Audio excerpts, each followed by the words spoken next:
The UNICAP AKR knee resurfacing system from Arthrosurface is comprised of two components. The femoral component is a cobalt chrome articular bearing surface with a titanium taper post that is connected via Morse taper.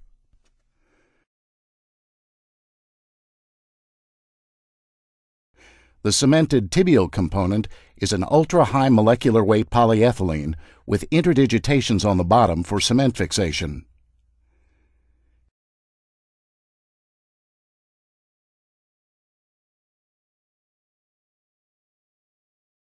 In this technique, we will prepare the tibial side first by making a portal a little larger than a standard ACL portal. Select a template and place it over the defect. You must leave a 5 mm bone wall between the anterior tibia and the template, and also the medial wall and the medial side of the template.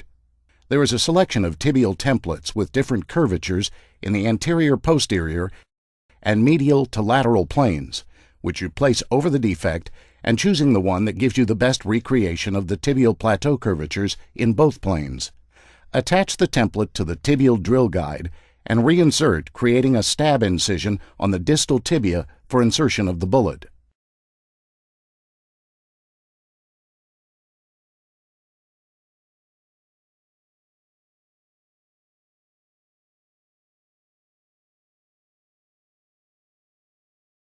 Align the guide arm anterior-posterior and insert the 2 mm drill tip guide pin through the bullet and exit at the center of the tibial template. Remove the bullet and the tibial guide.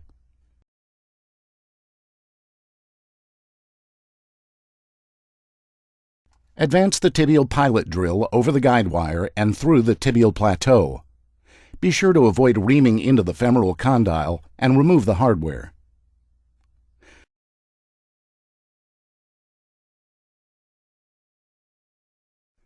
Advance the introducer until the proximal tip of the introducer is flush with the cartilage. The next step is to insert the threaded blade stop, which will become the depth stop for the tibial cutter, so that we can create the optimal socket depth for the implant. The blade stop is inserted over the introducer until the laser marks on the driver handle are aligned with the laser mark on the introducer shaft. Proper placement of the blade stop is when the tip of the introducer is flush with the cartilage on the plateau and the laser marks are aligned in the driver shaft. Remove the driver and the introducer, leaving the blade stop in place.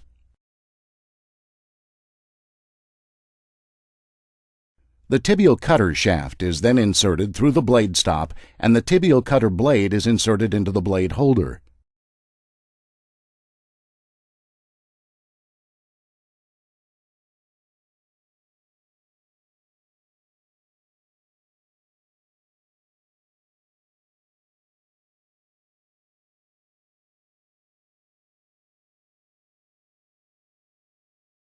The longer longitudinal slot should be facing posterior on the blade. Advance the tibial cutter swivel up and through the center of the blade. Rotate the shaft 90 degrees and pull back. To lock the blade, advance the yellow slide locking hub up and over the hub and release the lock.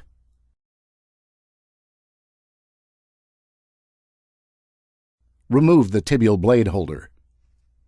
Begin counterclockwise rotation of the blade to normalize the blade to the tibial plateau, and then clockwise rotation will cut the cavity.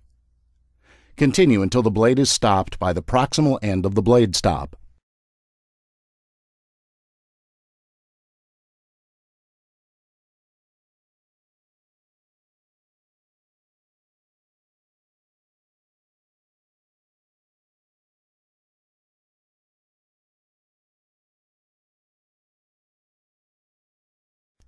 Insert the tibial trial into the portal and place over the blade. Confirm the orientation of the tibial trial so that it is flush or slightly recessed medial to lateral and anterior to posterior.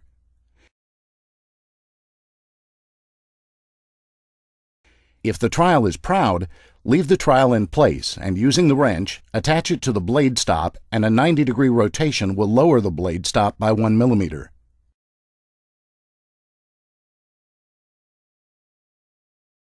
reattach the drill, ream to the new depth, again stopping on the top of the blade stop, and confirm the fit of the tibial trial.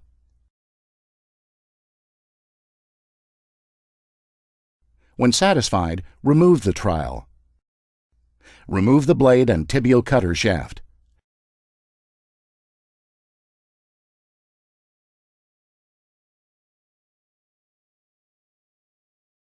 Preparation of the tibial side is now complete. Next is the tibial implantation. Advance the suture retriever through the tibial hole and out through the plateau. Retrieve the implant sutures and pull the final tibial implant into the prepared socket.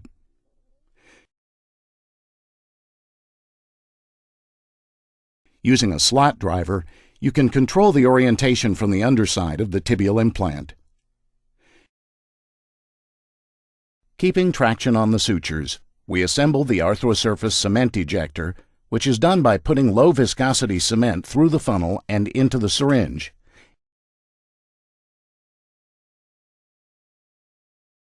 Insert the yellow plunger so that it is flush with the back of the syringe, and insert the syringe assembly into the ejector handle. Attach the drive rod to the handle, and attach this to the handle using the J-lock locking system.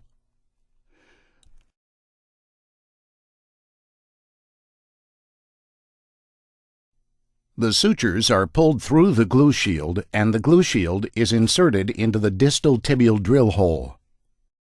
With one hand on the handle and the other on the power drill, pressurize the cement to the underside of the implant. While backing out the tibial hole, you should see the implant rise 1 to 2 millimeters, and then press on the top of the implant using that force to interdigitate the cement into the cancellous bone of the tibial plateau. Continue to inject the cement and remove the cement shield.